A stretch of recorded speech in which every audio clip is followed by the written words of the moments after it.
दोस्तों ईद आने वाली है। ईद से पहले आज आखिरी जुम्मा है, जिसे अलविदा जुम्मा भी कहा जाता है।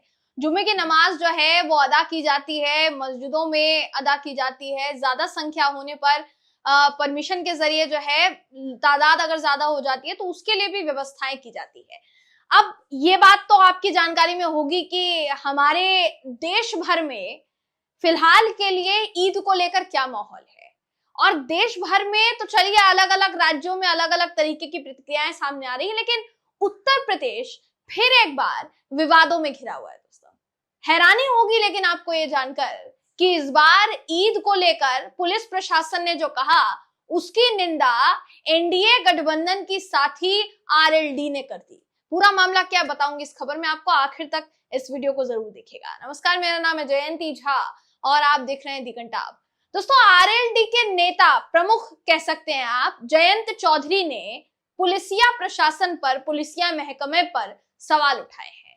और ये सवाल उठाए गए हैं ईद की नमाज को लेकर, क्योंकि इससे पहले मेरठ पुलिस प्रशासन ने एक वीडियो जारी करके ये कहा कि ईद की जो नमाज है वो अगर आपको अदा करनी है, पहले तो ये कहा गया कि छत पर भी अदा नहीं कर सकते हैं, फिर उसके बाद ये ऑर्डर वापस ले लिया गया। लेकिन जब ये कहा गया दोस्तों तो ये भी कहा गया कि अगर आप ये करते हुए पाए जाते हैं, सड़क पर नमाज अदा करते हुए पाए जाते हैं या छत पर नमाज अदा करते हुए अगर आप पाए जाते हैं तो आपको कहीं ना कहीं जुर्माना जो है आप पर लगाया जा सकता है, आपका लाइसेंस रद्द किया जा सकता है और आपका पासपोर्ट भी रद्द किया जा सकता है।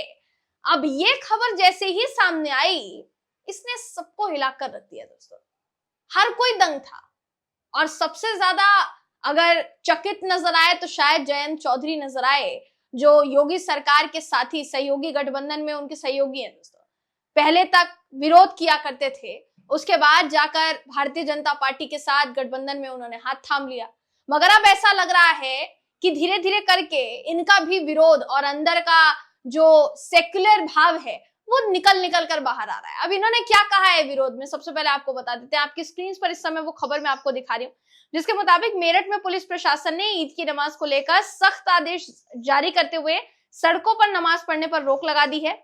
और इस आदेश पर प्रदेश में सियासत शुरू हो गई है। एनडीए की ही सहयोगी दल आरएलडी ने और केंद्र सरकार में मंत्री हैं जयंत चौधरी बाकायदा, और एनडीए के सहयोगी हैं, इन्होंने मेरठ पुलिस के इस फैसले का विरोध किया है और उसकी तुलना ऑरवेलियन 1984 की पुलिसिंग से कर दी है। अपने ट्विटर हैंडल पर वो बाकायदा इस ऑर्गेनाइजर की एक खबर को जो है ट्वीट करते हुए लिखते हैं कि पुलिसिंग टुवर्ड्स ऑरवेलियन 1984, यानी सीधे तौर पर वो इस पूरे मामले के ऊपर जो है विरोध जता रहे हैं। इतना ही नहीं, सिर्फ जयंत चौधरी ने ही विरोध नहीं जताया, बल्कि उनकी पार्टी के जो प्रवक्ता हैं वो टीवी डिबेट में आकर साफ साफ कह रहे हैं कि ये पुलिस प्रशासन जो है ये लोकतंत्र के अंतर्गत आता है ना।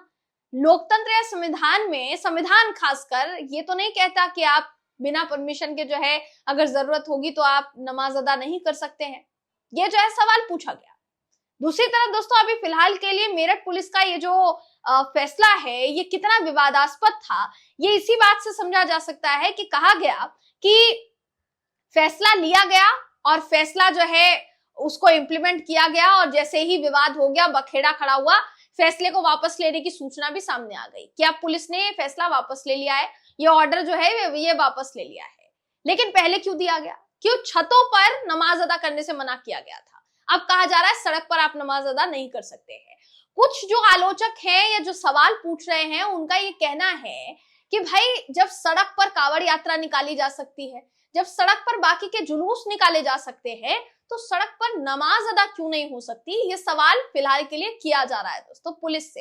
हालांकि कई जो समर्थक है सरकार के या जो भारतीय जनता पार्टी के नेतागण है, उनका ये कहना है साफ साफ कि ये जो कांवड़ यात्रा निकाली जाती है या ये जो जुलूस निकाला जाता है विदाउट परमिशन नहीं निकाला जाता किसी भी तरीके से। तो यहाँ सवाल ये भी उठता है कि अगर मुस्लिम समुदाय आपसे फलाना चीज की परमिशन मांगेगा तो क्या आप उसको परमिशन दे देंगे? सवाल ये भी पूछा जा रहा है। तो फिलहाल बहस जो है इस पूरे मामले पर छिड़ी हुई है। ये भी देखिए कहा गया कि अगर मुकदमा दर्ज होता है मुस्लिम प्रशासन के किसी व्यक्ति पर जिसने सार्वजनिक तौर पर नमाज अदा करने की कोशिश की या सड़क पर नमाज अदा करने की कोशिश की, तो मुकदमा दर्ज होने के बाद पासपोर्ट और लाइसेंस जो है उसका रद्द कर दिया जाएगा। एसपी सिटी आयुष विक्रम सिंह ने यह कहा कि सड़क पर नमाज अदा करने पर पिछली बार भी 200 लोगों पर मुकदमा दर्ज किया गया था और इस बार भी अगर कोई सड़क पर नमाज पढ़ेगा तो मुकदमा दर्ज होगा। मुस्लिम समुदाय के लोगों का ये कहना है कि रोक लगे तो सभी पर लगाई जानी चाहिए, सिर्फ मुसलमानों को टारगेट क्यों किया जा रहा है, ये सवाल जो है पूछा गया है। संभल में भी प्रशासन जो है वो सतर्क नजर आ रहा है। वहां तो अनुज चौधरी फिर विवादों में आ गए, जहां उन्होंने ये भी कह दिया कि अगर ईद के लिए सेवैया अगर आप खिलाना चाहते हैं तो आपको गुजिया भी खानी पड़ेगी।